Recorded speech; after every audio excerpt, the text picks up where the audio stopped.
Laban o Bawi? Panoorin po natin ang episode na ito, Laban o Bawi? Tama natin ngayong umaga si Donna. Ano ang problema, Donna, dun sa anak mo? Ikaw ba yung nanay nung bata? Actually, hindi po. Sa akin po siya binilin. Ilang taon siya nung binilin sa'yo? Actually po, 3 weeks pa lang po siya. As in, baby pa po siya. Baby. Hanggang ngayon, nasa amin po siya. So, 3 weeks old, halos kakapanganak lang. Yes po. Pero, hindi ba to binisita? Binibisita niya po dati, nung baby siya, once or twice. Kung hindi ko po sabihin na bisitahin niya, hindi niya bibisitahin yung bata. Pero nung dinadala pa lang niya yung baby, usapan niyo na ba to na Wala po pagkapanganak kaming ibibigay usapan. niya? Hindi po, wala so po ano kaming nangyari? usapan. Bakit after 3 weeks biglang Kasi pinaalaga po, sa'yo? ang sabi niya po kasi is, kailangan niya na daw po mag-work. So, reason niya is, walang mag-aalaga ng baby. So, since wala naman na akong maliit na inaalagaan, so ako mismo nag-offer na, sige, iwan mo, total 1 week lang naman, sabi ko. So, ang usapan niyo is 1 week muna. Yes, Mayroon 1 ba week. kayong kasulatan? Wala po, kasi Okay, after a week, ano nangyari? Binalik mo na. after a week, hindi na po siya nagparamdam. Since hanggang 2 years na. Sabi So, ko, after a week, ang sinasabi mo ba, pauwi kayo ng Antipolo? Yes, kasi po, lilipat na nga po kami ng Antipolo. Okay. Kasi doon na po kami mag-i-stay. Kasi doon siya So, mag-aaral. ngayon, yung ang mga anak ko. inisip mo na ibalik yung baby. Sabi ko, paano yung baby mo? Hindi, te, sige, dalhin mo muna. Sabi niya sa akin. O, so, since naman mabait ako, concerned ako dun sa baby, kasi mahilig din naman ako sa baby. So, sumuo naman ako. Tapos ngayon, naririnig ko sa kapitbahay, ang sabi, suswelduhan daw ako. Ganito, ganyan. Actually, wala kaming usapan na ganun. Sa akin, wala yan. Pera lang yan. Madaling kitain yan. Pero ang buhay ng bata, hindi mo pwedeng iwanan yan. Bata yan eh. Na gusto nang kunin yung bata sa'yo. Opo. Bakit, ano nangyayari? May problema ba na hindi mo maibalik? Kasi, Ma'am Carla, sa totoo lang, ang hirap ibalik. Kasi, unang-una, napamahal na sa amin yung bata. Kasi, sa totoo lang ako ha, katwiran ko, wala sa dugo. Kahit kadugo mo man siya o kalaman mo o hindi man, kung sa'yo siya lumaki or mas kung concern ka dun sa bata, hindi ko siya kayang bitawan. Bakit hindi mo siya kayang bitawan? Mahal ko yung bata at ayoko Ano mapaniwala. pang ibang dahilan? Kasi addict siya. Ngayon naman ay tawagin natin ang inang nag-abandona raw ng kanyang anak. KP Pasok.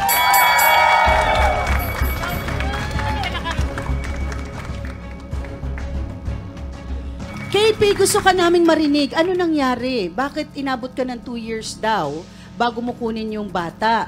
Good afternoon po. No? May pinag-aralan po akong tao para sabihin ko lang po sa kanya. Wala po sa usapan yung mga ganong eksene.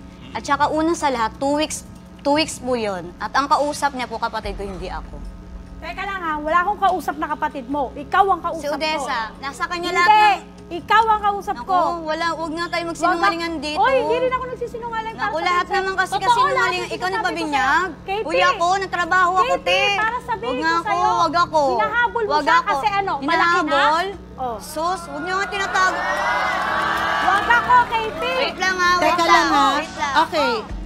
Yung kapatid mo ang nag-decision for you? Iniwan ko po yun sa kapatid ko at ang kausap niya po yung kapatid ko. Kasi po kailangan ko na magtrabaho, hindi lang isa yung anak ko. Nag-aaral po yung panganay ko. Oh, pero hindi mo ba Malayo hinanap sila sa nung mga 2 ganyang weeks? eksena. Excuse me naman. Wala sa'yo yung anak mo for 1 week or 2. Na, alam mo ba kung na kanino? Kasi 2 weeks old daw Alam nung ko po, kasi iniwan kausap, na. bali pinag-usapan na namin ng sister ko yun. Okay.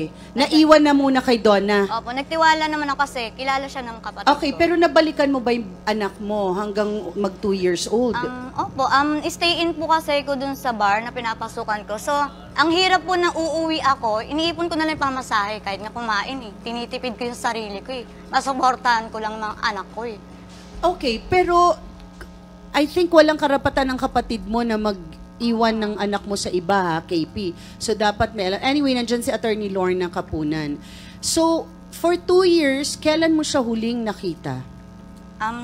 Last month lang, eto lang po kasi nung nagbabike ako sa Bliss, hindi pa po nila yung sinasabi sa akin na andito yung anak ko kung hindi ko po maririnig. At yung mga batang chismosa, malilit sa amin chismosa na eh.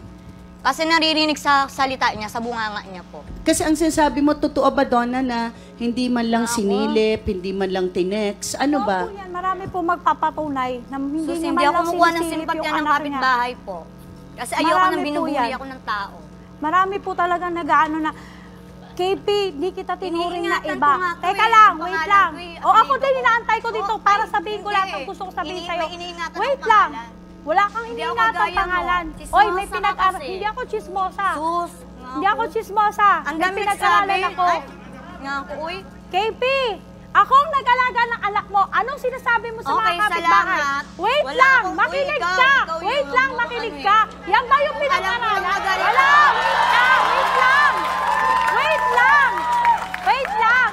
Wala ka nang ang utang na loob. Ichinichismis mo pa ako na ipababarangay mo ako na pinalabas mo, na kinidnap ko yung anak mo.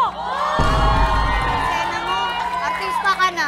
Artista ka Hindi, na. eh. totohanan lang Ay, tayo, ayun, KP. totoo.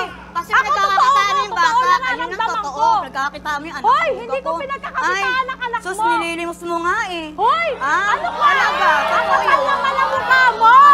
Okay, KP, pero at this time, kaya mo bang, sorry KP, mahirap kasi nating maintindihan, Donna, kasi syempre kung hindi mo anak, hindi mo ba ni-ready ang oras na ito na maaring bumalik ang tunay na ina at kunin, 'di ba?